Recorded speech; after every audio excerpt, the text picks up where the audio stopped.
was like the Canaanite hell opened in ancient Bashan, the kingdom of Og.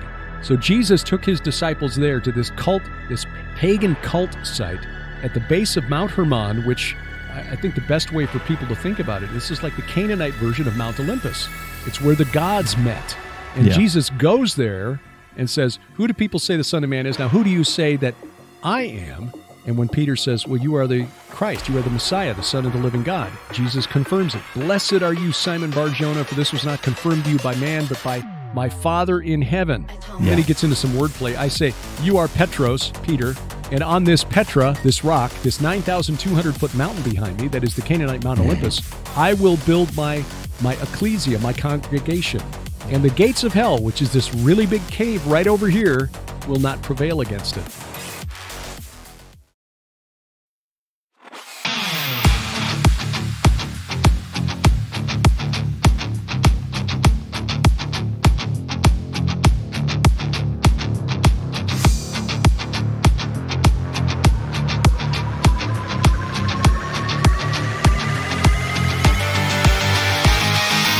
Hello and welcome to the Tinfoil Hat Club podcast. I'm Kyle. And I'm Ben. And thank you for joining us yet again. So we have a very special guest today. We're super excited to have him on, and we just thank him very much for giving us his time. It is a gentleman by the name of Derek Gilbert. Now, some of you may be familiar with that name and some of you may not, but we are super excited to talk to Derek today. Give you a little bit of a quick outline of kind of the things that Derek is into. He is a busy man. He actually hosts a daily news analysis program, 5 and 10, for Skywatch TV. And then Sci Friday is another thing that you co-host. An Unraveling Revelation with his wife, who's also an author, and analyst Sharon Gilbert. And then since 2014, I know you guys have both produced a weekly weekly audio series of Bible studies, the Gilbert House Fellowship. And that's available at gilberthouse.org. And you've got a trip coming up that you're going to go over to Israel. That is going to be fantastic. And I know that you've got another trip planned, I think in 25, from March 25th to April 3rd with you and your wife. And then you're going to have some special guests on that trip as well. Dr. Judd Burden, hopefully he's well by then. I know he's not feeling well. And Doug Van Dorn and Timothy Alberino. So you are a busy man. Tim was supposed to join us. Tim was supposed to join us this year, but because of things that have been going on, we've delayed the tour. We delayed it to fall. Then we thought, okay, fall, we've got the election coming up, and who knows what's going to happen around that time. There may be a little more, fiery but mostly peaceful protests going on, to borrow a phrase from the corporate media. So we decided to just roll it into next year. So Doug Van Dorn and Judd Burton, two of my co-hosts on a monthly roundtable series that we have on my podcast, A View from the Bunker, we call Iron and Myth. We wanted Brian Godawa to come with us, and Brian was like, okay, and then, nah, I just don't like to travel, so no, I'm not going to. Brian went with us to Israel back in 2018 when we had Dr. Michael Heiser with us. But, for some reason, Brian is kind of like us. Basically, we would live inside, Sharon and me, we would live inside our heads all the time if we could, but you can't really reach anybody and influence anybody if you're just spending all your time, like up here and then on the written word. So, and because we are firm believers now, having been to Israel 3 times, that seeing the land and seeing these spirit battleground sites really helps change the way you view the Bible. So for people to join us and for us to be able to share that excitement that we have, okay, here's why we are today standing at the base of Mount Hermon in front of this giant cave called the Grotto of Pan, and then explain why we're there, why we take them locations that are not on the normal tours, like Joshua's Altar, where you literally have to get a bulletproof bus to go up there because it overlooks Nablus, which is a city that is, it's been home to a refugee camp called Balata since 1948, and how you can still be a refugee after 75 years, I don't know, but okay, that's for another day, I suppose. But going there is well worth it when you see it and you begin to understand why. God told the Israelites to come here immediately after they got into Canaan. So as soon as they conquered Jericho, go to this place, build this altar, get half the tribes on this mountain, the other half on that mountain, and then utter the following, why there? Turns out there's some real history in that region. In fact, that's in the forthcoming book as well. We get into that. The city of Shechem, which is today called Nablus, a very interesting supernaturally charged location like everywhere else that we go in Israel, including Jerusalem. So this upcoming trip, which will be shorter because there are areas you just can't get to now, like the Grotto of Pan, because it's so close to Lebanon. It's been evacuated. But we will go to Tel Aviv, we'll go to Jerusalem, and some of the sites in the south that were attacked on October 7th, we will be visiting those. Very small group. We may only have 10 people with us this time, 10 brave souls, but from 3 continents making this trip. And so we'll bring back some video and show what we saw when we're there. We want to see what's going on there without the filter of the corporate media here in the West. No, that'd be fantastic. Yeah. It's definitely a trip that I've always wanted to take. It's a bucket list place to go. I know it can be pricey pricey to get over there, but definitely a trip that if you can do it, I would highly recommend it, from that standpoint of just the biblical history alone, having never been there myself. But man, just to be able to touch and see and actually put geography and with history and combine everything together with what you've read in the Bible, I would think would make the Bible come alive at a much, much, much deeper level. There's something you touched upon a second ago that I want to kind of let everybody know is Derek has actually written several books. He's got 7 books out now, and we are so excited because one of the things that he actually just finished submitting his final corrections for is his 8th book, and that book is called The Gates of Hell, and it talks about something that we're going to get into today, I'm sure in much detail, that Ben and I obviously have a huge passion for kind of spreading the word on and getting people to understand, especially fellow Christians, is that aspect of just what the gates of hell are, where it is, and what that means. So definitely tell us a little bit about some of the things that you got going on in your book. Well, first of all, I want to make clear this is another co-authored book by Sharon and me. So this will be the 3rd book that we have written together. The 2 previous being Veneration, which is sort of a deep dive into the cult of the Nephilim, the cult of Rephaim, the cult of the dead in ancient Israel. The second one, Giants, Gods, and Dragons, about the reality of these strange creatures that show up in Scripture. We figure if God is going to call them gods and giants and dragons, that maybe we as Christians ought to take those things seriously instead of just saying, well, these are just images and metaphors and symbols of whatever.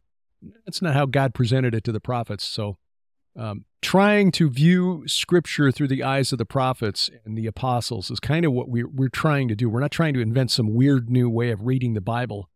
God does not need writers like Sharon and me, and I use the term writer about myself guardedly because, there are some people, Sharon is a writer. She when she writes, it flows and it's beautiful. Me, okay, I can write, but it's sort of like utilitarian. There's not much artistry there. I can convey ideas, but for me, it's more like the way I used to be on the high school debate team. Okay, here are my list of bullet point arguments, and I'm going to persuade you through the force of logic to accept my point of view. Hopefully, it's easy enough to read and digest. I guess so. Maybe that's a male-female thing. I don't know. But anyway, to call myself a writer, even with 8 published books, I hesitate. But anyway, the point of the book is that Jesus declared his divinity really for the first time at a specific geographic location called Caesarea Philippi. Now, this location in the ancient world was very important as a cult site of a number of pagan cults. In the time of Jesus and the apostles in the 1st century, there was a cult of the emperor there, so there was a temple for the venerated Roman Emperor Caesar Augustus and his venerated deceased uncle Julius. There was a temple of Jupiter there. There was a temple of Pan. Dr. Judd Burton, who you mentioned, who fully intends to be there. In fact, he plans to be at a conference we're speaking at in July. He's one of the featured speakers at a conference in Dayton, Ohio, in the end of July. So we fully expect to see Judd making his way around Israel with us next March. He did his doctoral dissertation on the religious history of Banyas, what it's called today. In the days of the apostles, it was Paneas, for the goat demon Pan, the Greek. You typically portrayed as a playful little half human, half goat, played the pan pipes and stuff. But it is interesting that the only type of demon, we're going to keep this a G-rated program. The only type of demon that was even mentioned in the Old Testament are the Seirim, or goat demons. Back in the day when you had to walk 30 miles, that was like a 2 or 3 day hike. And in Israel, like here in the Ozarks, it was not necessarily flat terrain. You had a lot of mountains. And between the Sea of Galilee, where Jesus' ministry was based at Capernaum, and Caesarea Philippi, there was a big marsh, the Hulot Marsh, which was drained by the Israelis back in the 1950s. So it was not an easy hike. And yet he took them there specifically to declare himself the Messiah. This is where he asked his disciples, who do people say the Son of Man is? Which is an interesting question most of us just sort of skip over, because until the time of Jesus, that was a term that was not in the parlance of Jewish religion. They did not have a character that they were aware of called the Son of Man. There's a reference in Daniel 7:1, like a son of man, but in the Old Testament vernacular, that meant one who looks like a human. Because the term Son of Man is in the book of Ezekiel a number of times, but it's like the angel saying, okay, look, human one, see this. Yeah. Anyway, so Jesus goes there, he's got this new term, and he's doing it at this specific location that took them 2 days to get to. Why did he do it there? When you start digging into the history of the region, you understand why. In the first century, the Jewish historian Josephus wrote about that cave and said no one had ever been able to lower a plumb line long enough to reach the bottom. They believed it was a bottomless cave that literally opened into the underworld, the netherworld. And this was part of the ancient region of Bashan, which, according to the Canaanites, was literally the entrance to hell. I mean, it was like the Canaanite hell opened in ancient Bashan, the kingdom of Og. So Jesus took his disciples there to this cult, this pagan cult site at the base of Mount Hermon, which I think the best way for people to think about it, this is like the Canaanite version of Mount Olympus. It's where the gods met. And Jesus goes there and says, who do people say the Son of Man is? Now, who do you say that I am? And when Peter says, well, you are the Christ, you are the Messiah, the Son of the living God, Jesus confirms it. Blessed are you, Simon Bar-Jonah, for this was not confirmed to you by man, but by my Father in heaven. And then he gets into some wordplay. I say, you are Petros, Peter, and on this Petra, this rock, this 9,200-foot mountain behind me, that is the Canaanite Mount Olympus, I will build my ecclesia, my congregation. And the gates of hell, which is this really big cave right over here, will not prevail against it. And when you do that in front of, I've done this 3 times now in front of groups of people, and you hear 100 people all at once go, ah! When they realize the base of Mount Hermon, the entrance to the netherworld, and this is where Jesus declares his divinity. And then according to the Gospel of Matthew, 6 days later, he takes Peter, James, and John up the mountain for the transfiguration, which is like sending a flare into the spirit realm. Why did he do it there? So we talk about that, and then we build on that from there. The gates of hell. I mean, since time immemorial, since prehistory, we can document this with megalithic sites like Göbekli Tepe or Stonehenge, or right there on the Golan Heights, you've got Gilgal Rephaim, which is way older, about 1,200 years older, according to the most recent archaeology, built around 3,700 BC. Gilgal Rephaim, 3,700 BC compared to Stonehenge around 2,500 BC. Stonehenge, they estimate the weight of those rocks, as impressive as they are, at about 2,000 tons. Compare that to the estimate for the rocks at Gilgal Rephaim, estimated anywhere between 42 and 60,000 tons of rocks. Wow. Now, nearly 6,000, and what's really interesting is that back in 2012, they found the remains of an older wall that had been dismantled on the site and the rocks repurposed for building Gilgal Rephaim. So that's a sacred site more than 6,000 years old, within sight of Mount Hermon, in the middle of the ancient kingdom called Bashan. Now, what were they doing with it? According to the archaeologist, Dr. Mike Freakman, who we spent a day with last March on site, there and at the megalithic site nearby called, they call it officially the El Arba'in Ridge, which is named for the Arabic village that was there until 1948. But we call it the Serpent Mound of Bashan because it looks like a 3/4 of a mile long serpent, 20 to 25 feet high, 200 feet wide, and covered with more than 140 megalithic tombs within 1/4 of a mile of Gilgal Rephaim. I mean, you can walk. It takes you 5 minutes to walk from one site to the other. What were they doing there? Why is this site so significant, at least for the last 6,000 years. And by the way, Bashan in the Ugaritic tongue or in Hebrew would mean literally place of the serpent. So here you got this massive serpent-shaped structure covered with funerary monuments, 6,000 years old, in a place named Place of the Serpent. And this thing is so big you can see it from Google Earth. You can literally see it from space. It makes the Great Serpent Mound in Ohio look like an inchworm. According to Dr. Freakman, Gilgal Rephaim in that central core was essentially an artificial underworld for a shaman or a priest to go inside, be surrounded in total darkness, and commune with the gods of the netherworld. So something about that region, because as Dr. Freakman has found in his archaeology and other Israeli archaeologists who've been combing the Golan Heights, ancient Bashan, since 1967 when they took it away from Syria, there are more than 5,500 dolmens and other megalithic monuments to the dead on the Golan Heights. In fact, the guy who led the survey of the Golan, a guy named Moshe Hartal, said in 2015, we can't use the term dolmen field anymore because for all intents, we don't know where one field ends and the next one begins on the Golan Heights. For all intents and purposes, the Golan Heights is one giant dolmen field. In other words, Kingdom of Og, which the Canaanites knew was the entrance to the netherworld, is essentially a giant necropolis. And we can take this all the way back to about 6,000 BC, the middle of the Copper Age, the Chalcolithic period. And according to Mike Freakman, the archaeologist, this is not only documented in these smaller dolmens covered with, a lot of dolmens covered with tumuli, which is like a big pile of rocks, like a cairn like you'd find in Scotland.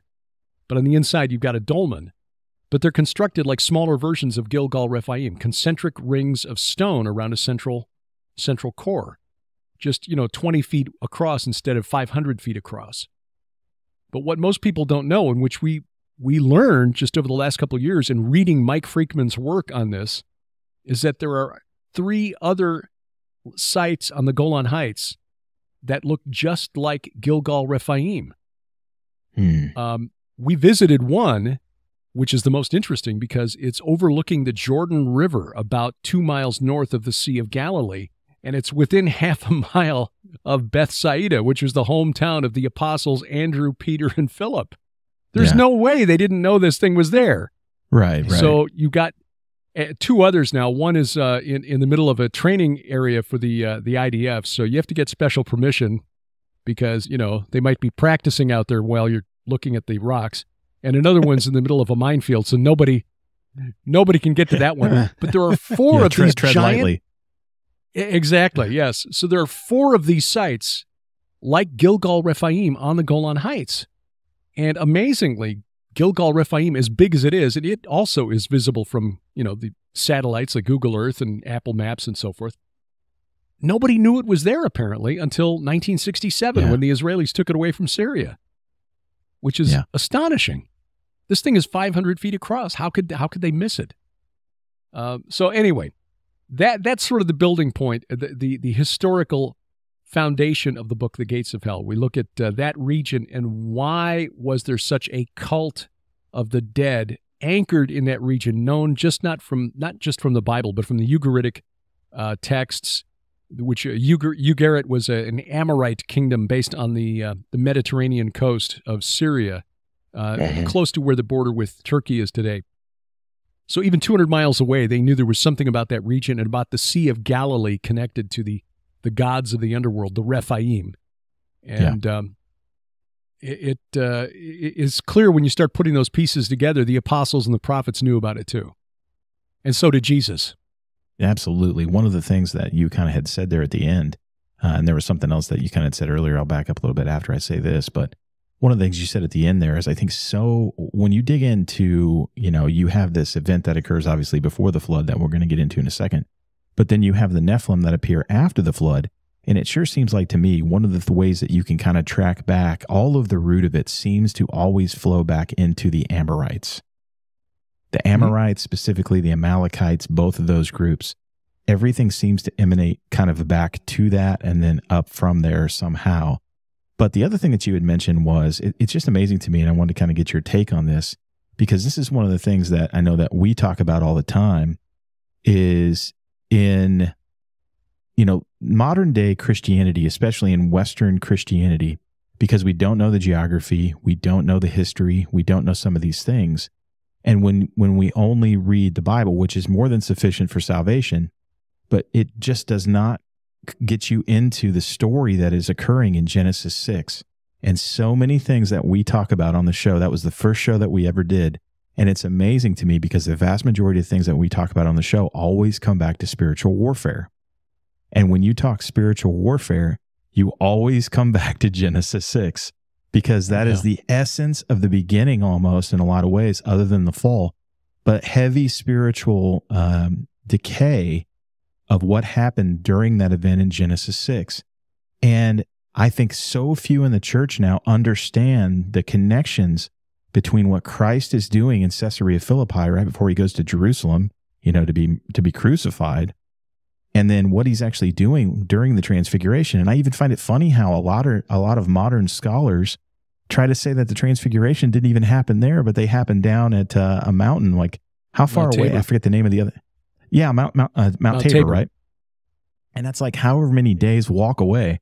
Why would they go to the worst place known to man, stay for just a couple hours or maybe a day, and then scoot on down the road to try to get to this other mountain that isn't even a mountain? I don't think it qualifies. It's not even high enough. There's no doubt about it that the transfiguration occurred on Mount Hermon. And the reason it happened on Mount Hermon is because that is Christ egging on Satan to kill him. It's spiritual warfare 101. Absolutely. Yeah, absolutely. And you're right. That there is a something that's lost when we strip out the supernatural aspects of this war. I mean, you take out Genesis chapter 6, you take out a lot of what is going on in the Old and New Testament.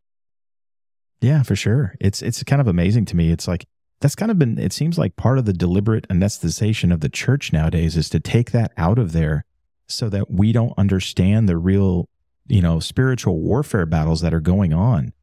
And it's funny because we've had a lot of conversations, at our church, and Ben and I have had a lot of conversations about how thinly veiled evil and spiritual warfare is right now, if even veiled at all. It's right there in our face, and so many of our brothers and sisters in Christ just don't see it. It just goes flying right by their face. And I think it comes back to somewhere along the lines, we've got into this thinking of, we can't talk about these things, these spiritual war battles, that somehow talking about anything from the spiritual aspect of things in that other realm became taboo almost. And why do you think that is? Well, there are probably a number of causes. I think spiritually, there's been encouragement from the principalities and powers behind the scenes to de-supernaturalize the Bible, because if you take out the existence of the enemy, then the need for salvation becomes a little more, it's not quite as urgent. The sense of urgency is lost. You can say you're engaging in spiritual warfare, but it comes down to, waging war against the demon of gluttony to have that, not have that second bowl of ice cream. Instead of thinking that there are literal spirit beings, evil intelligences that want to destroy you, your family, and everyone and everything that you love. And this was the worldview of the Jews until at least the 2nd century A.D. This was certainly the understanding of the prophets and the apostles. The early church understood it as well. When you read the writings of the early church fathers, it's clear that they understood that demons were real and that their origin was in the spirits of the giants who died in the flood of Noah, and that there were fallen angels, that they're pagan neighbors who believed in Zeus and Apollo and Juno and Athena, et cetera, that those were real entities, but they were fallen angels. And so, in fact, the worst persecution of Christians in the Roman Empire was not under Nero, it was under Diocletian toward the end of the 3rd century. And it was because the oracles of Apollo were falling silent, and they blamed it on the righteous men, meaning Christians. These Christians are blocking the signal. We can't get you the oracle that you need to tell you if you should go to war with Parthia or whatever. And so Diocletian ordered the persecution of Christians, stripping property, kicking them out of the army, throwing them in jail, what have you. And that ended just before Constantine came to power in the early 4th century and then legalized the faith. But it is a historic fact that these oracles, who had been more than happy to cough up, now, okay, were they doing a political thing and saying, gee, Emperor, we'd like to help you, but we can't because as a way of getting the emperor to crack down on Christianity and try to remove the competition? Maybe. But there's some evidence, and we go into that in our book, Giants, Gods, and Dragons, that the oracles were communicating with something, and these things with which they were communicating admitted that they were not the one true God. They were lesser gods, if you will. When we understand that we're on a battlefield and that the enemy is real, I think we take the faith much more seriously. Not that we should look for a demon behind every corner, but understand that there is a bigger game that's taking place outside of the limits of human sight. The things that are happening in the world today that seem to make no sense suddenly become a lot clearer and easier to understand if you take Paul literally. In the book of Ephesians, the letter to the church at Ephesus, when he writes, we're not wrestling against human opponents, against principalities and powers and cosmic rulers over the present darkness. He didn't mean politicians. He meant literal fallen angels and their demonic minions who want to destroy what God created and called good. I think one of the parables Jesus taught I think it really illustrates what's going on. And that's the parable of the wicked tenants. And I only came to this understanding within the last year or so. So it's not like this is something that, years ago I'm still learning. I'm coming late to the party here. The parable of the wicked tenants is the one where better late than never. And thank you, Lord, I know, for amen, being brother. patient. Amen. Amen.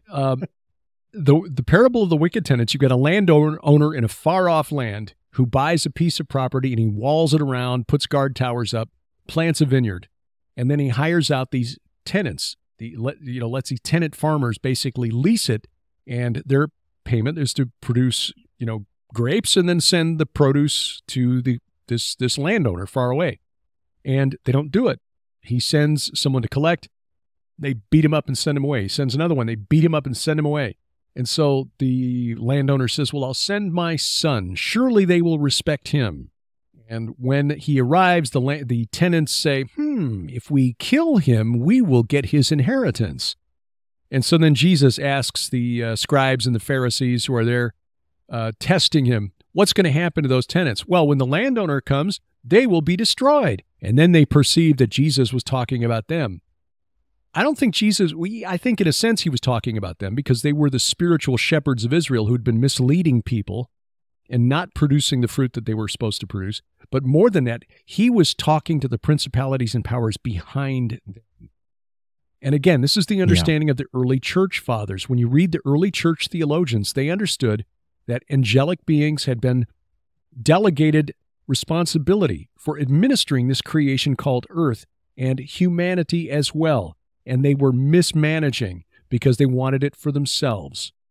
And so God sent his son. They thought, if we kill him, we'll get his inheritance. Well, sorry, Jesus was resurrected. He came back from the dead. And as Paul wrote in 1 Corinthians 2, if the archons, if the rulers of the age had understood, they would not have crucified the Lord of glory. They fulfilled his mission for him. So this is what's going on here. This is a long game where God the Father delegated responsibility to lesser Elohim, fallen angels, if you will. Weren't fallen at the time, but surely knowing the end from the beginning, God saw that they were going to be drawn away. It was a test and a trap, as Sharon puts it in her Red Wings Saga series of novels. A test and a trap. God knew that they would fall, but he created us and the angelic realm with free will. And many of them, like all of us, have chosen badly. So they are doomed, according to Psalm 82, which is like a courtroom scene in heaven.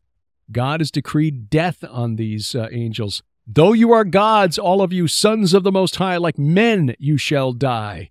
Well, that's what's going on here. We are fighting a holding action as humans. Okay, the gates of hell will not prevail against God's ecclesia, his church, Christ's church. We are to hold our ground. It's interesting in Ephesians 6, going back to that, when you read all the way down to verse 20, beginning at verse 12, we wrestle not against flesh and blood. Paul uses the word stand and withstand 4 times. He doesn't say charge. We're not charging the gates of hell. We are standing against the darkness. We are holding our ground. We're like the men of the West in the Lord of the Rings in front of the gates of Mordor. We are standing and holding our ground until the cavalry led by Christ himself comes back, and he will win the victory. Amen. I will say this. I am glad that you're like saying so many things that I've been saying the past few years, so I'm not crazy. It's nice to know that somebody's right there with me as well. Well, I guess worst case scenario, gentlemen, worst case scenario, there are 3 of us. That's right. Well, and my wife's right here with us too, so at least 4. Amen. And we got a few other friends, Amen, so we got a small 4. band here. Call it the Fellowship of the King. I'll credit Sharon and that too, the Fellowship of the King. Yes. I've got a question for you. A few years ago, I was talking to my wife about all this pansexual stuff. And this is my little theory that I think it could be a spirit of Pan. What do you think about that? Well, it could be, but there was an older entity that was worshipped in Sumer as far back as, well, the beginning of written records. Some of the oldest writing that we know of from Sumer is in praise of a goddess called Inanna. She was later called Ishtar by the Akkadians and the Babylonians. In the Bible, she's Astarte or Ashtoreth, which is just a Hebrew pejorative based on the name Astarte. Aphrodite, Venus, there were Atargatis. There were a number of names for her, Shauska in the Hurrian and Hittite pantheon. She was gender fluid 5,000 years ago. I mean, there are Sumerian hymns that have been preserved to this day that praise her for being able to change men into women and women into men. She herself is sometimes depicted with male attributes like a beard.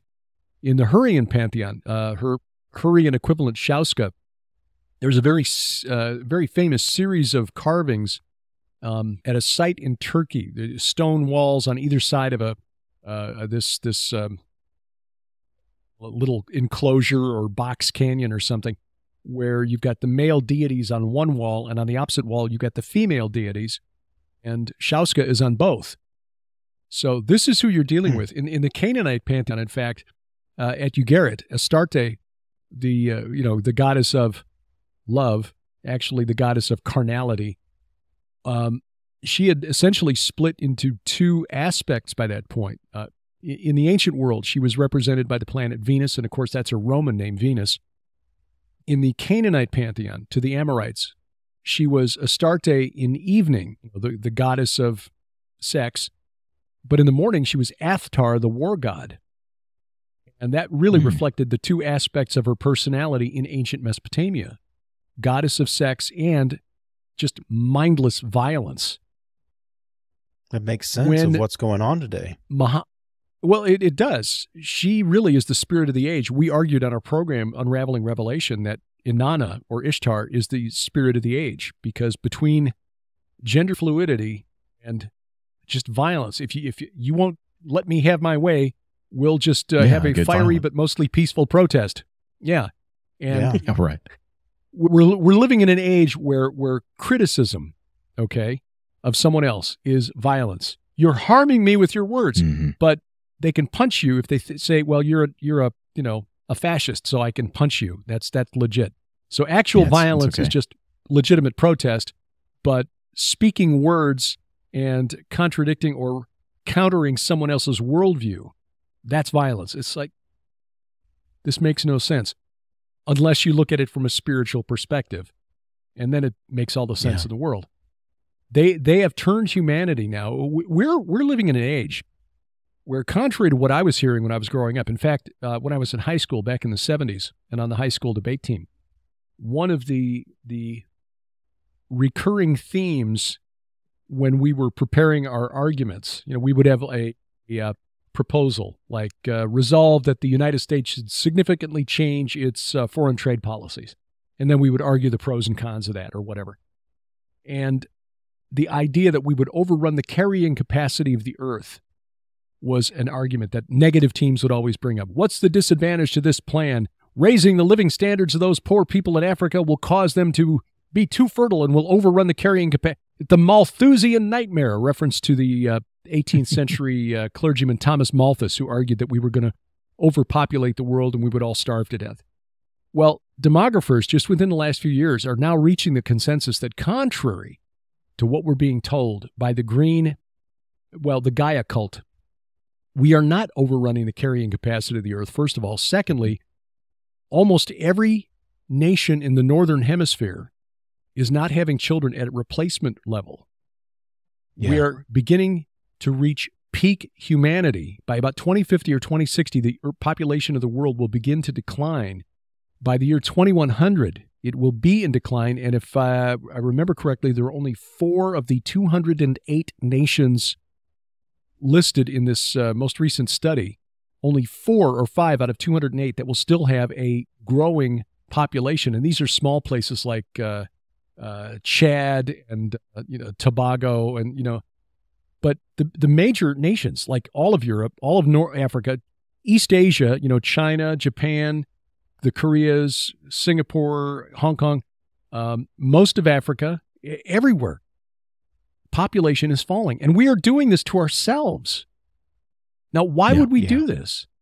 We've been convinced that children are a burden, children are a hassle, children are economically unaffordable. And look at the state the world is. How can we? And besides, carbon footprint. If we have children, they're emitting carbon, and we can't.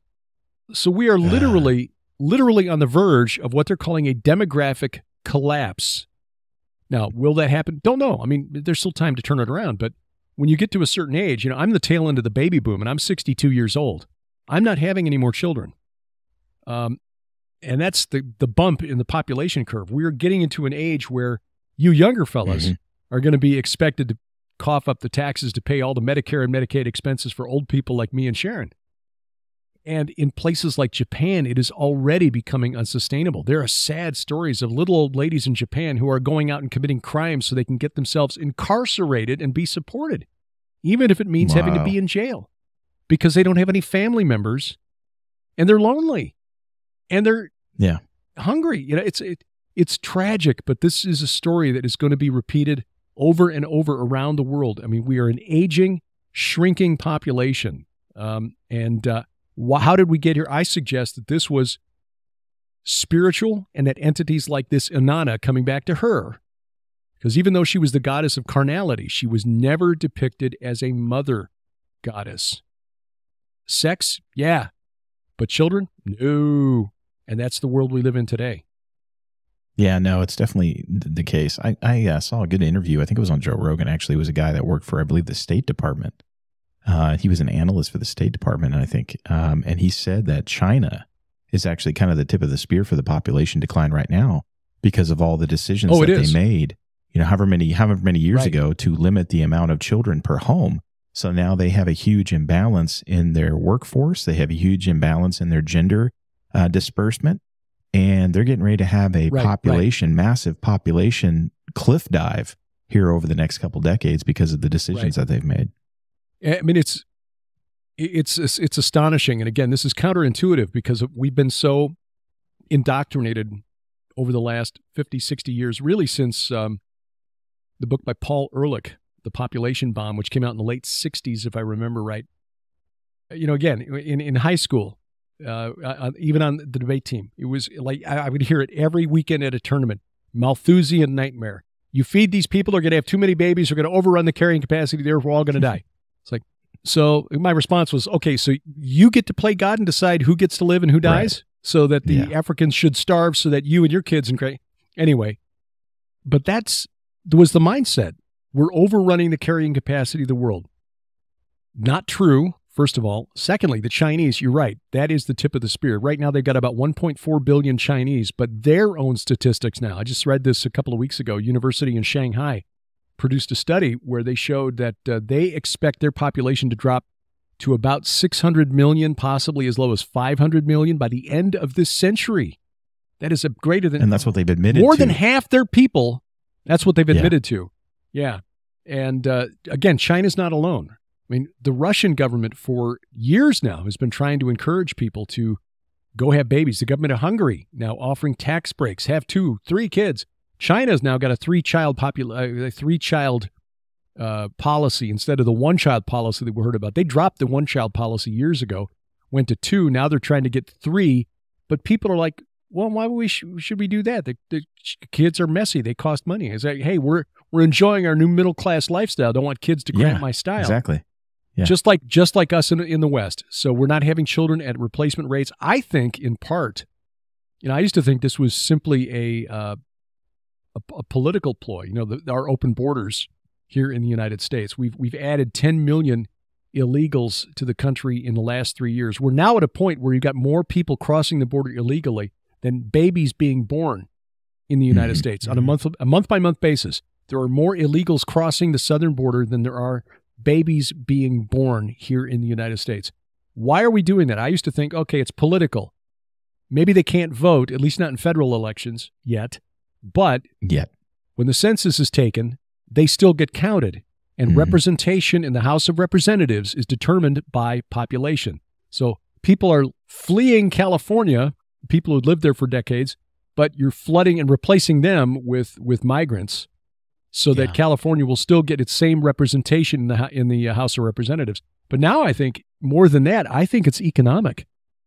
I mean, if you're trying to grow the economy, hey, GDP is up 3-4% this year, that's great. How can you do that if your population is dropping? Yeah, you can't. You can't. Yeah. So you bring in more people. And I think that's what's happening. Of course, the side effect of that, though, is... kids. Well, God bless you, brother. Ben's I only had one, so you're... God no, bless it's you. definitely the case. I think the other thing, too, it's so funny because it seems like there's kind of 2 discussions that we've had today, but it's really not. It's one discussion. Because what we do is, and I see so many of our brothers and sisters in Christ that get caught up in the window, what I call the window dressing. It's all of these things that we see that seem political or seem nefarious, but it's often referred to like this, this entity, this cabal, if you will, this mystical, magical group that nobody can quite nail down who it is. And it's like, no, that's just the surface stuff. And we need to address that stuff. I'm not trying to say that we need to be blind to it. But what's going on is really the important stuff is what's just underneath the surface of that. And it comes back to the spiritual warfare again. It's always comes back to the spiritual warfare. Because if we can destroy humanity, if we can drag everybody down, make everyone poor, make everyone suicidal, drug them out of their minds, have them kill their children, all of the old gods, we've been joking about this the last few weeks. Joking's a bad word to say, but talking about this last few weeks between Ben and I, it's just like all these old gods are returning again. The worship of all these old gods is just coming right back. So it's just incredible how it ties into this discussion. Stories that have come out in corporate media here, mainstream media, in the last couple of weeks about how in Rome and in Athens, you've got people who are now openly going and trying to reconstruct the rituals that were taking place until the rise of Christianity, in worshiping Jupiter and Juno and Apollo and Zeus and Athena and so on. The Olympic ceremony that just went this week to light the Olympic flame for the 2024 Olympics in Paris began with a prayer to Apollo and a prayer to Zeus. We argued in Giants, Gods, and Dragons that Apollo is the rider on the white horse because the crown that he wears in Revelation 6 is a Stephanos in Greek, Stephanos, and that was the laurel wreath crown that was given to winners in the Olympic Games, and later became the symbol of the Roman emperors. Because according to the myth, Apollo chased a river nymph that he wanted to, love up, and she had her father, the river god, change her into a laurel tree. So to honor her always, Apollo created the laurel wreath, and that's the Stephanos. But when you get into the actual beast, the Antichrist, because there's some who think that, okay, he's a rider on the white horse going forth, conquering and to conquer. He's got a bow. That must be the Antichrist, because we know the rider on the white horse in Revelation 19 is Jesus, whereas he's got many diadems and so on. So clearly different. The difference between a diadem and a Stephanos, the diadem is a crown of royalty. And the Antichrist who emerges from the sea in Revelation 13 has 10 diadems, whereas this rider on the white horse just has a Stephanos. We would argue, and by the way, the bow, in Greek the word is toxon, and that's the only place in the New Testament that word is used, but it's the same root word from which we get toxic and toxicity, so it's like a poison arrow. Apollo was an archer. He was the plague god. He was known in Canaan as Resheph, and in Babylon as Nergal. In fact, Resheph was not just venerated among the Canaanites, he was also venerated by some of the Egyptians, including the Egyptian pharaoh Amenhotep II, who just happened to be the pharaoh of the Exodus, whom you might recall was persuaded to release the Hebrews by a series of plagues that the plague god, his personal protector deity, could not stop. Apollo, or Resheph, according to a text found at the ancient Syrian city of Ebla, an Amorite kingdom in northern Syria that dates back to 2500 BC. Well, it's known from texts found there that one of the cities sacred to Resheph, Apollo, was the city of Shechem, or modern-day Nablus. So, interestingly, you put these puzzle pieces together, you see, okay, 1,000 years before the Exodus, we know that this city was sacred to Resheph. 1406 BC, 1446, the Israelites flee Egypt, whose ruler was worshiping Resheph as his personal protector deity, who, by the way, was also the personal protector of chariots and chariot warriors. Then God, of course, drowns his chariots in the sea, in the Red Sea, and then sends Moses and Joshua, or tells them, because Moses didn't cross the Jordan River, tells them, when you cross into the land, go to Shechem, to Mount Ebal and Mount Gerizim, and set up, the camps, and then proclaim the blessings and the curses. So the king worshiping Resheph, then they go to the city sacred to Resheph and basically build an altar there and say, you cannot make this stuff up. And it just points back to what we were discussing. I mean, the whole theme of this discussion, the gates of hell, where Jesus, if he had taken his followers to Caesarea Philippi, this cult center where Jupiter was worshipped and Pan was worshipped and Nemesis, there was also a temple to Nemesis there, and said, all of this stuff is fake. These gods don't exist.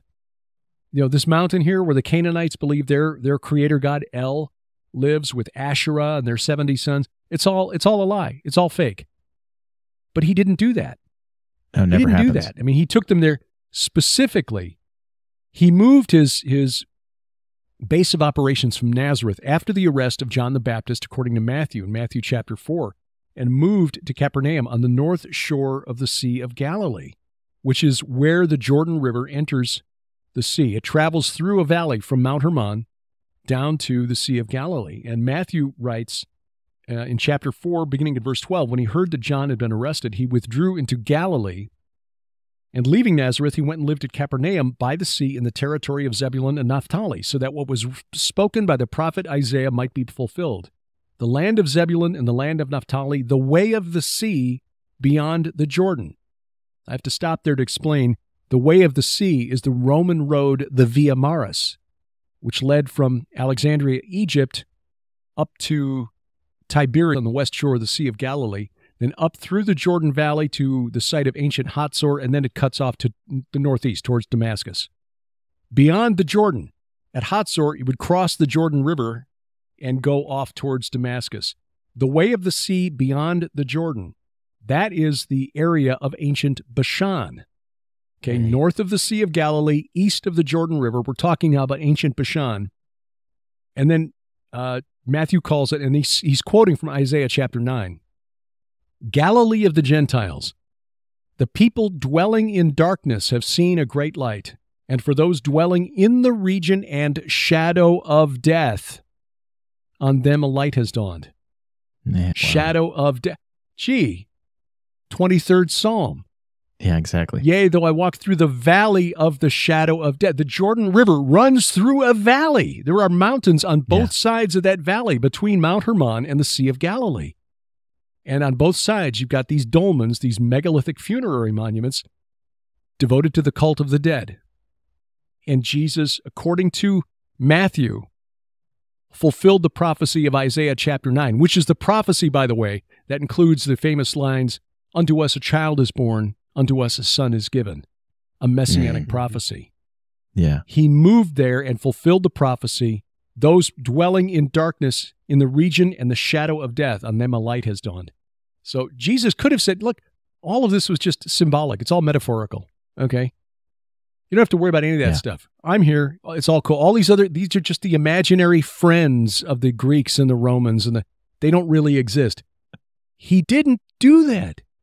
And we see over and over again in the Scripture, Jesus casting out demons, and God, in fact, in Exodus chapter 12, when he's telling Moses, okay, on this night, you need to have everybody inside, put the lamb's blood on the lintel, because they're going to go through the land on that day and execute judgment on all the gods of Egypt. So what, is it going to break the idols? No, he was executing judgment on the gods worshipped by the Egyptians, the spirit beings. Now, where do we see that in Scripture? What happened to it? We don't know. It's not explicit, but there are certain hints here and there in the Psalms, especially Psalm 68, Psalm 82, Psalm 89, references to the heavenly beings, all you gods, though you are gods, all of you sons of the Most High. God calls them gods, and he seems to take them seriously, especially in Psalm 82. It's like, again, it's like a courtroom scene in heaven. Yeah, and so this war is real. And Jesus declared war on it right from the beginning of his ministry. In fact, we argue that we're working on a video that we hope to have out before the end of this year. We'd hope to have it out by now already, since it's more than a year since we shot the video. But we're going to call it the Valley of the Shadow of Death, because we think that site overlooking the Jordan River, similar to Gilgal Rephaim, we think that's where Jesus was baptized, not down near Jericho. I agree. Yeah, I think I do not think the accepted site of where they have it is proper. It just doesn't. It's never set right with me. It's so funny because from the very part of our discussion, and I was pulling up the Bible verse while we were talking, but from the first time you mentioned the word Bashan, which is prevalent all over the Old Testament, especially. But one of the things that came to mind was actually Psalm 22. So you just referenced Psalm 23, but in Psalm 22 is also very prophetic, because there's like 7 different prophetic prophecies in there that are actually fulfilled just while Christ is on the cross. But in Psalm 22, verse 13, it actually says, "Many bulls surround me, wild bulls of Bashan close in on me." So it's yet another reference. I'll keep going, actually. They open their mouths wide against me like ravening, roaring lions. And then the next line after that is, "I am poured out like water," which is obviously what happened when he had the spear put in his side. So it's just yet another reference to this ancient spiritual warfare that goes back to the very, very beginning. And what's really interesting about this, a scholar named Robert Miller II wrote a paper some years ago called, not that long ago, within the last 10 years, titled "The Baals of Bashan."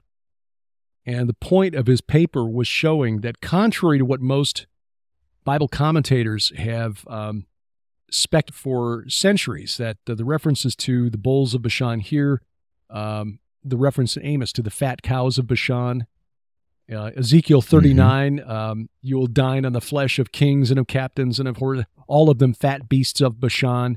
Oh, Bashan was well known for its livestock. The bulls of Bashan, the cows of Bashan. Yes, livestock, the cattle of Bashan must have been world famous back in the day. And Dr. Miller went and showed, he actually combined climatology and agronomy to show that Bashan, then and now, was a terrible place for raising cattle. He actually showed that just based on the soil of Bashan, you cannot grow enough grass to have a profitable cattle operation. Yes, you can have flocks and herds of sheep and goats. They do fine. But cattle, No, this is a terrible place for raising cattle. Anyone trying to raise cattle there would go broke. His point was that when you see the bulls of Bashan, the cows of Bashan, the fat beasts of Bashan, they're referencing these entities connected to the cult of the dead, fallen angel spirits, in other words, the Baals of Bashan, not bulls. So I think we need to, again, supernaturalize the Bible, because the people reading this 3,000 years ago in the time of David would have understood exactly what he was talking about. Yeah, absolutely.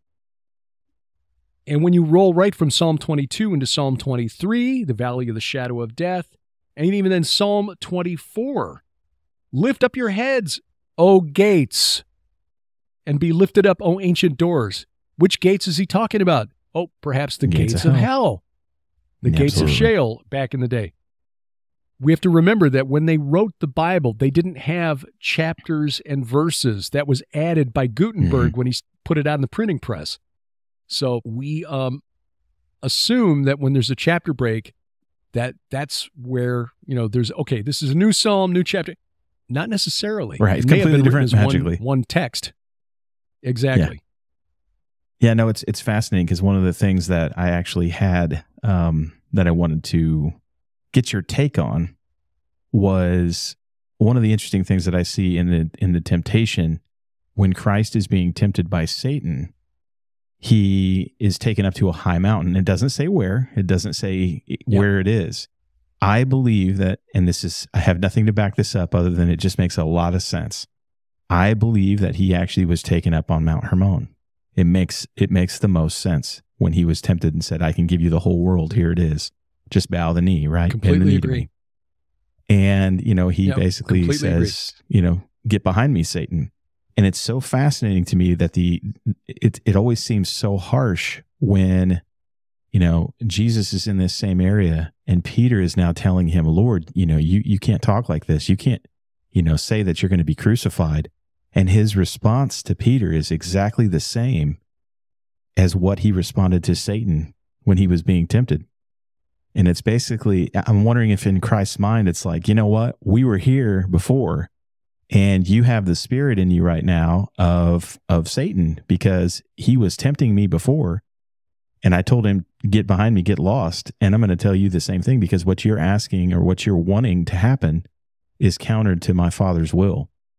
And it's fascinating, because I think that those encounters occurred in the exact same place, which is right there at Caesarea Philippi and Mount Hermon. Doug Van Dorn pointed something out as we were discussing this some time back. We were talking about portals as one of our topics on our monthly Iron and Myth Roundtable. And he pointed out that the Greek word translated wilderness, I'm looking at Matthew chapter 4, which is where we get the reference to the very high mountain. And just so people understand, Mount Hermon is 3 times higher than any other mountain in or near Israel. So when you're talking about a very high mountain, that is the only logical choice in the region. But beginning of Matthew chapter 4, Jesus was led up by the Spirit into the wilderness to be tempted by the devil. The word wilderness in Greek is eremon. And we don't have any scholarly backing on this, but the speculation is it possible that eremon is perhaps a loan word from Hebrew, Hermon, which derives from the Semitic word meaning under the ban, harem, eremon. Again, I've always thought wilderness, okay, this must be the wilderness of Judea. Yeah, right. So we're talking somewhere near the Dead Sea. But that region there in Bashan, according to archaeologists, was more or less depopulated at the end of the Bronze Age. It was not really heavily inhabited, even in the 1st century AD. So, and if you go there now, you can see why. I mean, it's basically, in some ways, it's kind of like where we live in southwest Missouri. It's like a thin layer of soil on top of a bunch of rock. It's just here it's limestone, and over there it's basalt. It's volcanic, because there are extinct volcanoes in that very close by.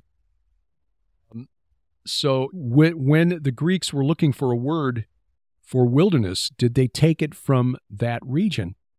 It's possible. We tend to view the history of the people of the Bible as though they're in silos. You know, the Israelites were off by themselves in this little bubble here until, the Moabites invaded. Okay, God saved them. Now they're back in their bubble again. And, now the Assyrians invaded. Okay, now they're back in their bubble again. But the fact is that some of the strange people groups who we think only exist in the Bible are actually known to scholars. For example, the Perizzites, who are mentioned in the book of Genesis, because Jacob is, for example, after the rape of his daughter Dinah, and his sons Simeon and Levi lead their retainers to slaughter all the men of the city of Shechem.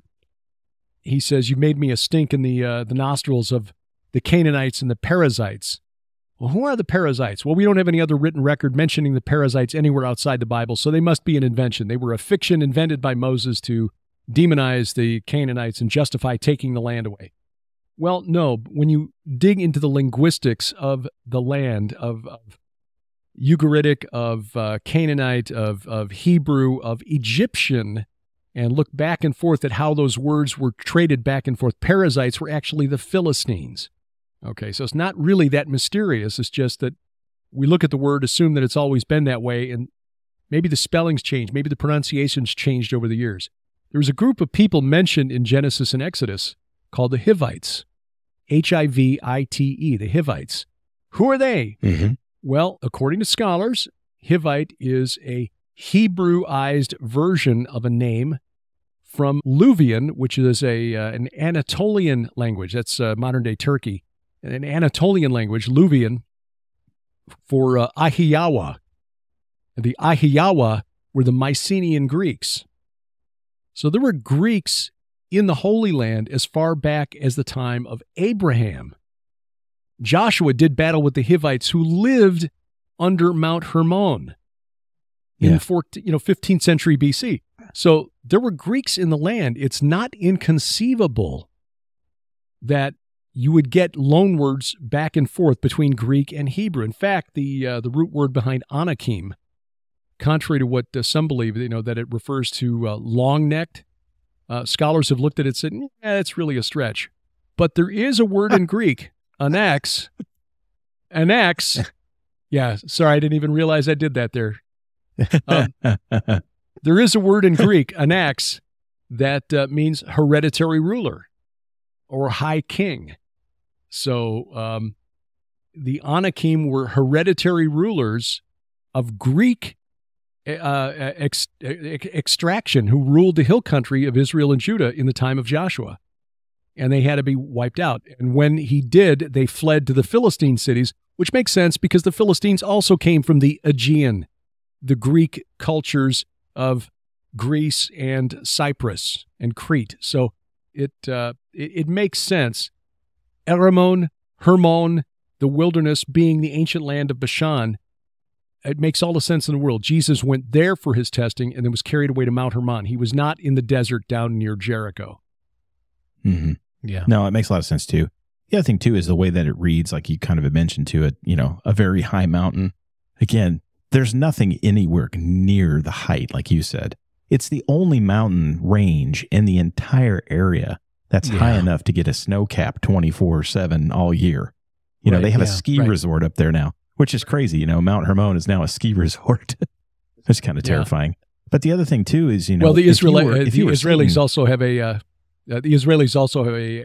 spy facility up there, a surveillance base for looking into Syria. Get out of here, really? Yeah. And of course, the UN, the UN's got a base up there. Highest base in the world. Yeah. Right. Yeah. Yeah. The UN. Yeah. Well, you have a lot of things up there, right? And you can go still see this stuff today, right? The remnants of a lot of these things are there. They've excavated. Yeah. I've seen photos, right? You can still go to see, the Temple of Pan. There's elements of that left. Pan's Grotto is obviously still there because it's a physical, place that you can still go see. And then, you've also got Nimrod's fortress is fairly close to there. Mm-hmm. The other thing too that's really interesting, and for anybody listening to this show, okay, you may be just like me and you have never been over there, but you know what you do have? You have a computer more than likely and you've got Google Earth. Literally pull up Google Earth or Google Maps and just go look at the area because it will show you the geography of what we're talking about. And it will help make so much more sense of what we're saying, because geography really is important to understand all of these things. Because if you go up to Mount Hermon, which is the furthest north that you can get in the country, right? And you look down, it would be the perfect place to take someone to show them all of the land that would potentially be theirs, right? It just makes the most sense. Mm-hmm. So, yeah, it's just kind of absolutely. You fascinating. said that the gates of hell or the cave, it was like really deep. Have they ever been to the bottom of it or no?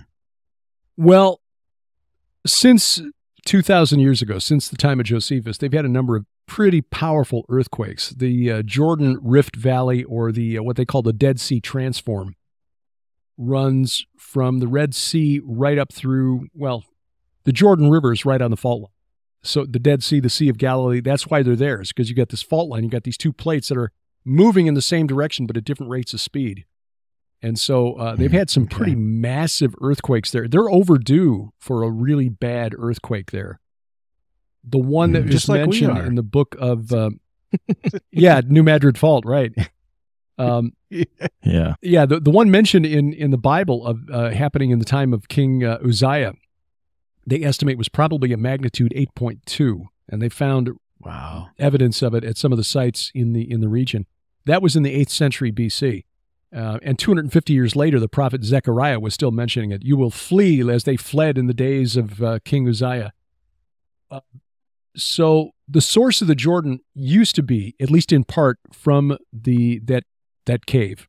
The water would come up from underneath the mountain through the cave, and it would come down. It would join with another stream called the Ion stream, which we visited, by the way, last March, because that is where, according to First Enoch, the prophet encountered the weeping angels, the watchers who were weeping. So we went to the waterfall there at the Ion stream, which is where, according to scholars, this is the what in First Enoch it's called. It looks like Abel, Abel, Main, Main. Yeah. It's actually in Hebrew it's Avel Maim, which means waters of weeping. And it's where this stream coming down from Lebanon comes down a waterfall to go down into that valley and joins up with the waters coming out from Dan and from underneath Mount Hermon and forms the Jordan River. But since then, anyway, I'm taking a short story, making it long. The cave has dried up. I mean, it's blocked up. So you can go up there if you could hop the fence, you could go into the cave and walk around in the bottom of the cave. So it is no longer the entrance to the netherworld, sadly. But at least in the time of Josephus 2,000 years ago, nobody had been able to hit bottom with it. So what's underneath there now, nobody knows. It would be interesting to see somebody do some ground penetrating radar to try to map out what opening is below that mountain. Man. Yeah, does it have like any kind of creepy feeling or anything like that there? Some of the people who were with us on the tour said they did feel that.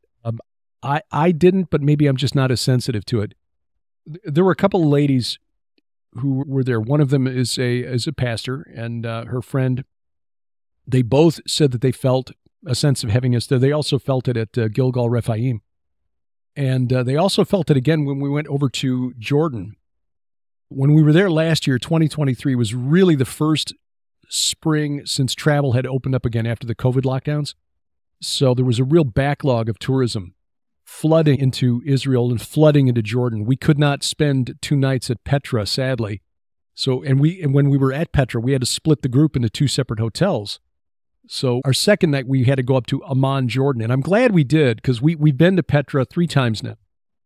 And I would love to spend just a full day there. I'd like to go there at night and see it at night. But in Amman, we got to go to the citadel. Now, Amman was the capital city of the Ammonite kingdom, and their chief deity was Milcom. And according to 1 Kings, we know that Milcom is Molech. And in my book, The Second Coming of Saturn, I showed how Milcom/Molech was also the entity called El by the Canaanites, who was Kronos, Saturn, Dagon, Sheba, the leader of the rebellion in Genesis chapter 6, and I think Apollyon/Abaddon, who comes out of the bottomless pit in Revelation 9. So there we were on the citadel, the sacred site for the kingdom of Ammon, and there is the remains of a a Roman temple there, which scholars believe was a temple of Hercules because of the size. The columns are the largest columns of any temple found anywhere in the Roman world. They're like 40 feet high. Now, why would they make these massive columns there for a temple in Amman, Jordan, which at the time was called Philadelphia, by the way, not have it at what's really bizarre is that the Philadelphia in Jordan is safer than Philadelphia, Pennsylvania. It's sad to say, isn't it? Yeah. It's true. Yeah, it's true. A group of our from our tour went out that evening and went to some cafes and went to shop, and they said it's safe and it's great, and the police are everywhere, and it's safe, it's clean, which you can't say about Philadelphia, especially that Kensington area where you've got the people all on that trank. It's anyway. That temple, they've only found a few fragments of the idol, the statue of the deity worshipped there. And again, they think it's Hercules because of the size. There's a giant elbow and a giant, hand that's all that's left of the statue. And again, it's because of the massive earthquakes that have taken place in the 2,000 years since that temple was built. But the temple below it, they believe, was the Ammonite temple to Milcom, who the Hebrews called Molech. So my thinking is if the Romans did what they did in other locations, for example, at Baalbek, they covered up the temple of Baal with the temple to Jupiter, because Jupiter, the storm god, was just Baal, the storm god. The Greeks called him Zeus, and the Hittites called him Tarhunta. Is the same deity, just different name, different language. So I think, and I've not found any scholars to back me up on this, but I think it was the temple of Saturn. Anyway, we're there visiting their archaeological museum and this little site there, and we got this temple to Milcom below the temple of Saturn, Hercules, whatever. And again, these two ladies they were like, had this sense of dread, this real feeling of ugliness. I didn't feel it, but they said they did, and I have no reason to doubt them. They're intelligent, well-spoken, productive people. So, and we had one incident in our previous tour in 2019 of a young man, a teenager, who had just graduated from high school, and his father had taken him to Israel. This was his graduation gift.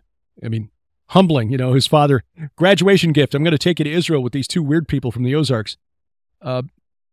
This young man, his father told us later, we didn't know this going in, but he told us later that his son is a seer. He can see into the spirit realm.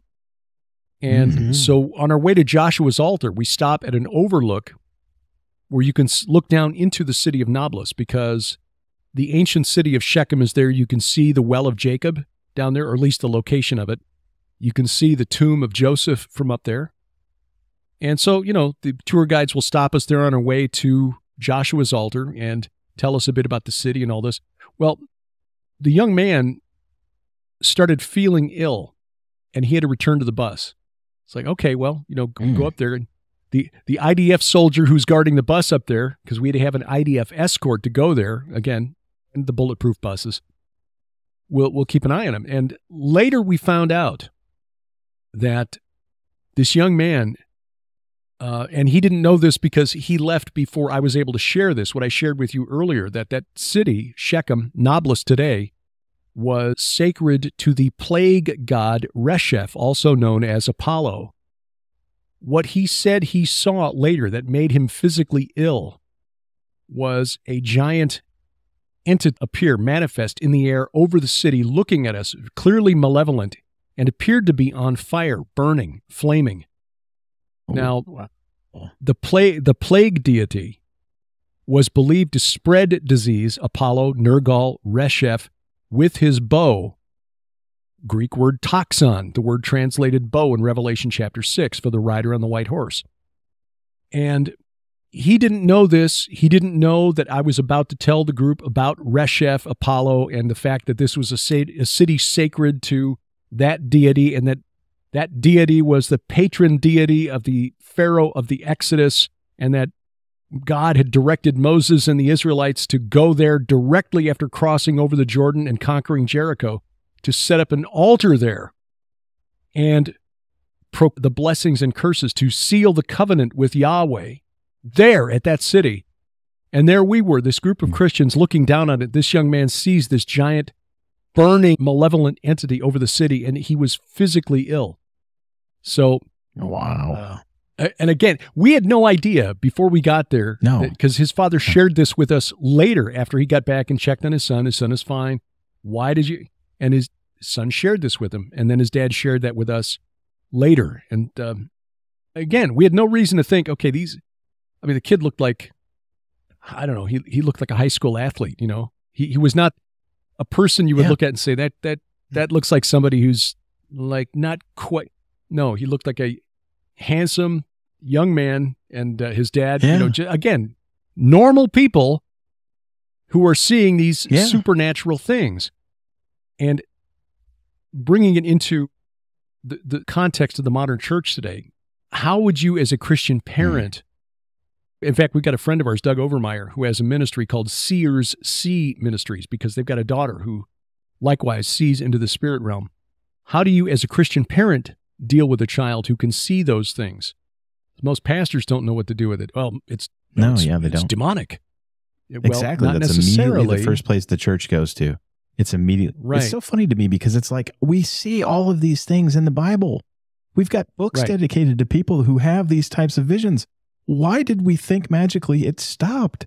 Why would God just stop giving gifts out to people? Yeah. And I think coming back to your question earlier, why did we lose this view? A lot of blame is placed on Augustine, the brilliant church theologian of the 5th century, who really popularized the idea, first proposed by a fellow named Julius Africanus about 100 years before. So in the 4th century, the early 300s, Julius Africanus wrote that the sons of God in Genesis chapter 6 were really the sons of Seth, and they, you know, there was nothing supernatural about the giants or the Nephilim. They were just evil children who brought, because the sons of Seth intermingled with the daughters of Cain. Again, from a logical standpoint, that makes no sense. Why would they produce evil kids? Why is it only the evil daughters of Cain? Were there no sons of Cain marrying into the daughters of Japheth? Or, you know, and where was Japheth in all of this? Why would they be larger in stature? It's clearly stated that they're larger in stature.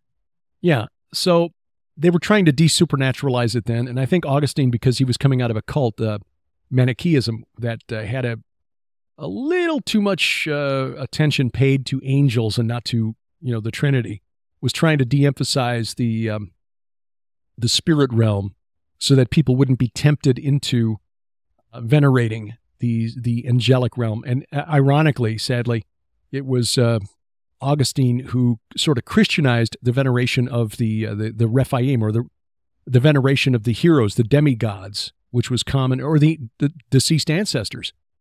The practice of holding ritual meals for deceased ancestors and summoning them to what was essentially a necromantic ritual meal never ended. When Constantine legalized the faith in the 4th century, the earliest Christian churches, including St. Peter's Basilica, were built on the grounds of cemeteries.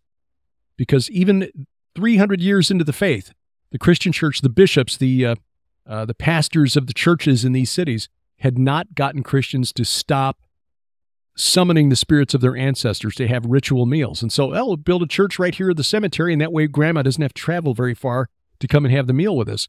So Augustine basically said, and this is based on scholarly peer-reviewed research, Augustine essentially said, well, the spirits of the saints, the holy men and women of years gone by, can also intercede for us in the spirit. Okay, we can't beat them, so let's just join them. Let's try to redirect it. Wow. And this is how the practice of the veneration of saints entered into the Roman Catholic Church and the Eastern Orthodox churches. They couldn't get it was so ingrained in the culture that Christians wouldn't and couldn't, for whatever reason, just refuse to stop doing it. It continues to this day. In fact, Korean Roman Catholics, South Korean Roman Catholics were given a special dispensation by the church. Okay, you can keep your shrines to your ancestors. You know, look, we don't do this anymore. But right. What?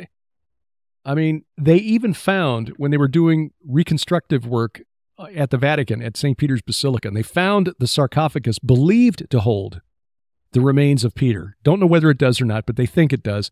The one right next to his, which presumably was an early Christian, has a libation tube in it, so you can pour a drink in there so that the corpse of whoever's in there can drink in the afterlife. Wow. This is directly from the Amorite ritual called the Kispum, where every month you would summon the deceased ancestors by name. That's necromancy, and offer them the teraphim, the household idols that Jacob stole from his father-in-law. That's what they were used for. They'd have in these little chairs at the table. You'd take a little piece of bread, you'd smear it on the face of okay, now we're feeding Grandpa, now we're feeding Grandma, now we're feeding Uncle Herman, and then we pour out a drink offering so that they will have food and drink in the afterlife. This is how we sustain them in the afterlife. And this practice has continued to this day. All of us know of like a nail shop or something where you've got a little shrine to the ancestors and you put a little offering of, a candy bar or a cigarette or a shot of vodka or whatever to appease the deceased ancestors. This goes all the way back to the Amorites, the first known people group in writing. Now, this probably extended way into prehistory, but at least in terms of what we can document through written records, the Amorites are the first known people group to perform this ritual in Mesopotamia, dating to about the 24th century BC. Given that the name of the Greek gods, the Titans, who were the ones banished to Tartarus, just like the sinful angels of 2 Peter 2, verse 4, they were thrust down to Tartarus, not hell. The word in Greek is Tartarosis. That word derives from the name of an ancient Amorite tribe, the Tadanu. So I think there's a link there between this practice of trying to reach with spirits on the other side of the veil, and perhaps even in the netherworld, goes back to the Amorites and the people who come from northern Mesopotamia, the Hurrians. And, that's, again, that a lot of that is in my book, The Second Coming of Saturn, but we also kind of recapitulate that in the forthcoming Gates of Hell. How are we trying to open those gates? Not we personally, not us as Christians, but how are we as humans trying to reopen those gates of hell? Where do we find them? Well, in Scripture, we can show that there are some places that were considered to be portals to the netherworld, like Mount Hermon, like the Grotto of Pan, like Bashan. But we would suggest that in the modern world, these gates are wherever we are, because it's whatever we allow into us, into our hearts. That's what creates the portal between us and that unseen realm. Yeah, no, it's great because go ahead, Ben. You got a question? Oh, I was just wondering, all the cultures that do that with the keeping the dead bodies around, it seems like they have a lot of natural disasters close to them, or things happen, or, bad things. I don't know do you think that could be part of God's judgment to them? Well, it could be, but I think we can also, argue that there are a lot of bad things that happen here in the United States as well. Yeah. And there are those who made the connection between disasters here in the United States and how we've treated Israel since 1948. I don't know. I think Billy Graham once said, if God does not smite the United States, he owes Sodom and Gomorrah an apology. And I think there's a lot to be said for that. But we argue in the book, The Gates of Hell, we write about Sodom and why it was destroyed. The site has been located by a team from Trinity Southwest University, and they show that the evidence of the destruction at this location, northeast of the Dead Sea, about 8 miles northeast of the Dead Sea, was absolutely astonishing. But that also happens to be the location of the tightest concentration of dolmens in the Jordan River Valley. Well, isn't that coincidental if you're a coincidence theorist? So right. It's connected to the cult of the dead. We didn't even mention in the book, because honestly, I didn't know how I could get my head around it and explain it, but I've talked about this in presentations. There's a site very near this location, and the site of Sodom is a tall, or a mound. It's like a hill overlooking the south end of the Jordan River Valley just before it enters the Dead Sea. It's about 8 miles northeast of the Dead Sea. It's called Tal El Hammam.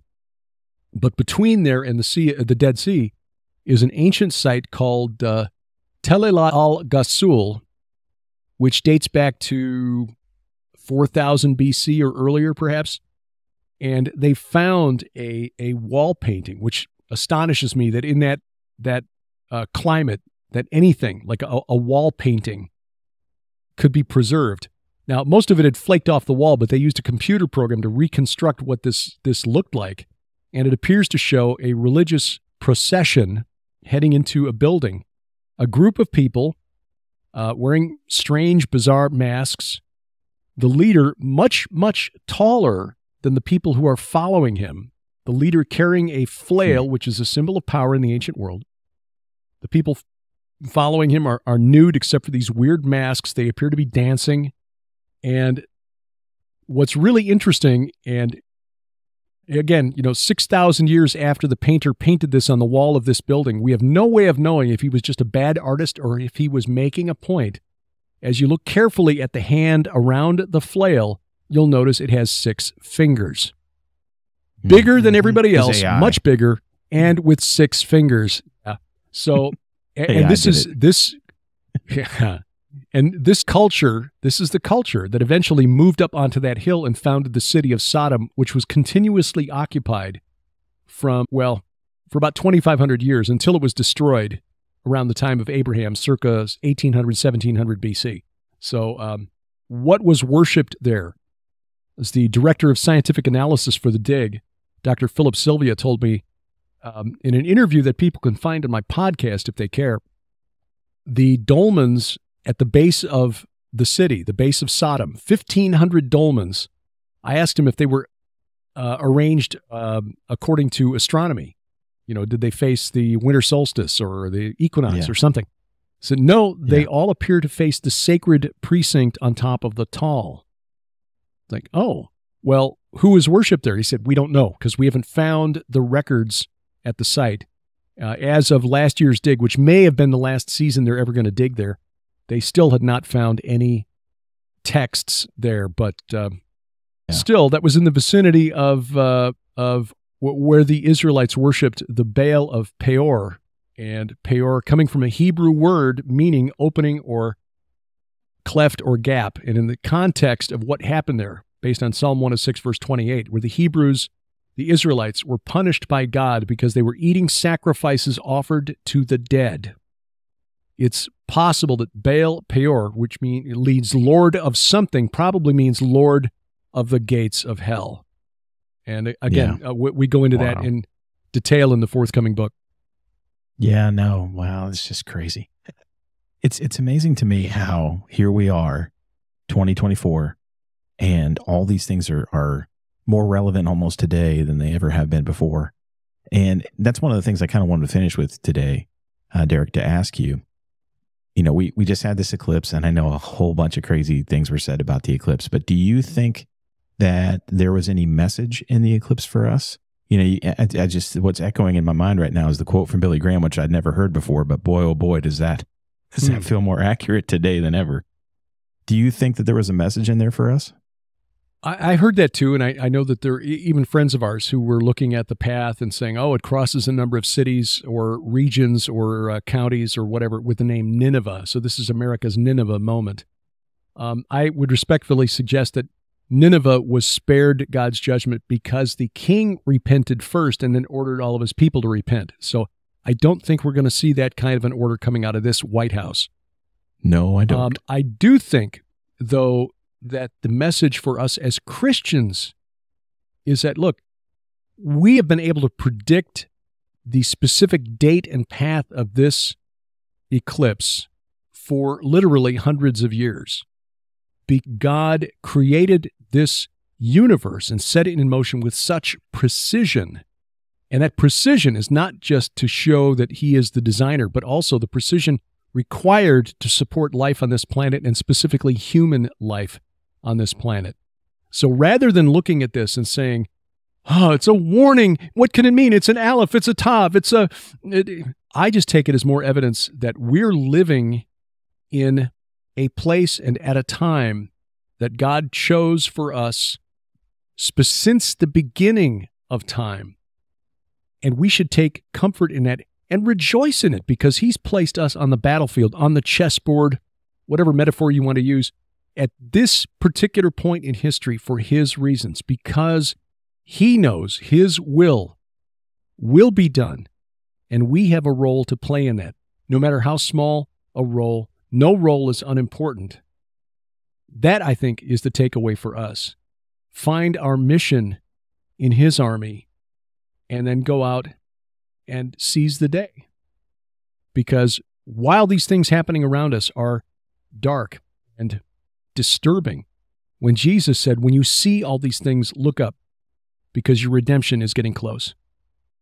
Yeah, no, I think that's great.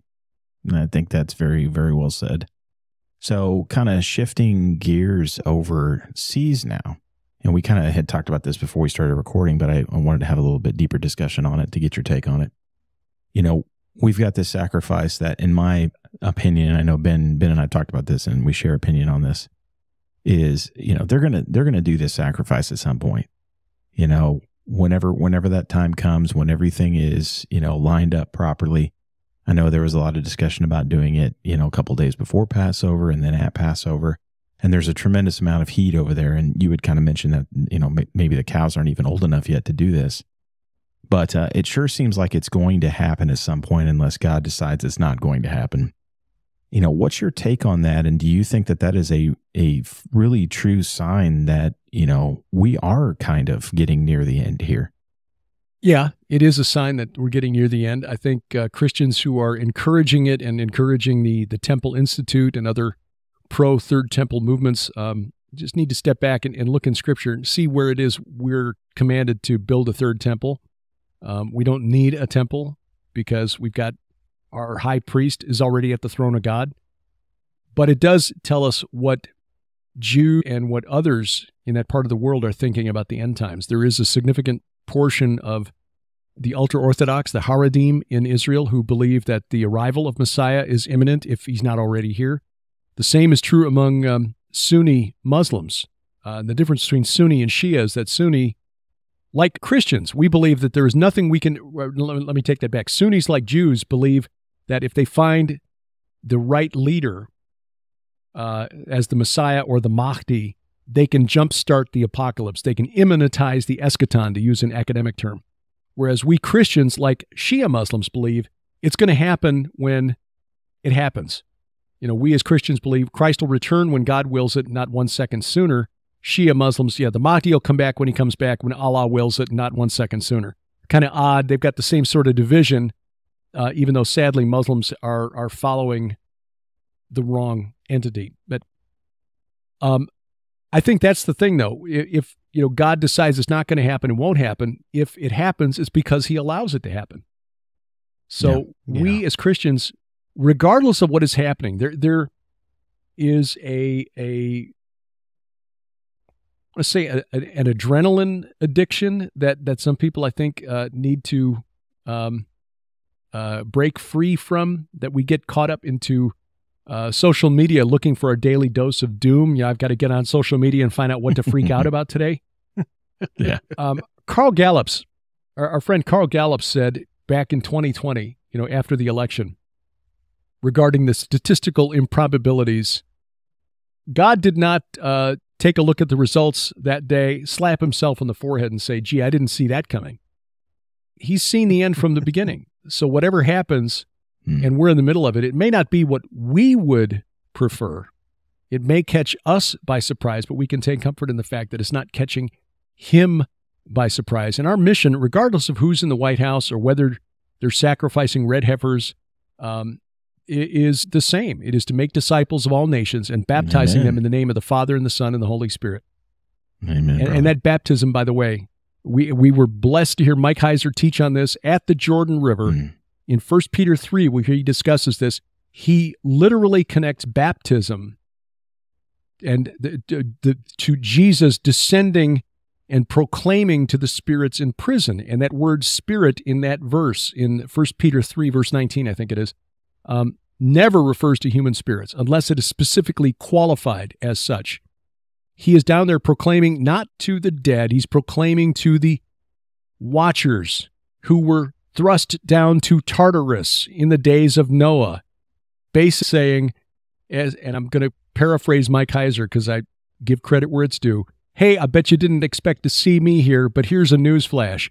At dawn of the third day, I'm getting out, and you're still dead. And Peter connects baptism to this, so that when we baptize people, It is essentially a declaration of victory. So that is what we are called to do. Disciple people, baptize them, declare victory. Hey, we've got another one on the Lord's team, and oh yeah, you're still dead. And we can do that regardless of who is sitting in the Oval Office. So let's focus on that, not get too caught up in the politics of the day. Yeah, they're important because it governs our ability to just live life and get things done. But ultimately, this world will pass away. Let's focus on forever. That's great, man. Amen. Well said, my friend. Well said. Well, I won't hold you up anymore. We won't hold you up anymore. But do you have any final thoughts? Anybody? Where can somebody go and actually? Are you pre-orders for your book even up yet, or is it so early on that they can't even do that? It is very early. It again, the book has not even been sent to the typesetter just yet. A lot of what we talked about is in our previous works, though: Giants, Gods, and Dragons, Veneration, the Second Coming of Saturn. People can follow us at gilberthouse.org, gilberthouse.org. We've got a weekly Bible study called the Gilbert House Fellowship, where we talk about a lot of these things, a weekly broadcast show, Unraveling Revelation, a couple of other podcasts. In fact, there's so much content, we've got an app. Just get our app, and you can get it for free, iOS, Android, Amazon, Kindle Fire, and all of our content goes right there. That's just in case they decide to try to cancel us again, and we'll yes, try to get out ahead of that. Yeah. So, but that's the place. It's sort of our web hub for everything. gilberthouse.org. All right. Well, Derek, thanks so much, man. We really appreciate you coming on the show. Appreciate your knowledge, your vast knowledge of the area, sharing that with us, sharing that with our listeners. We really appreciate you taking the time. We know you're a busy man, so thank you very much. My honor. Thank you very much. You guys have a safe trip, too. Thank you.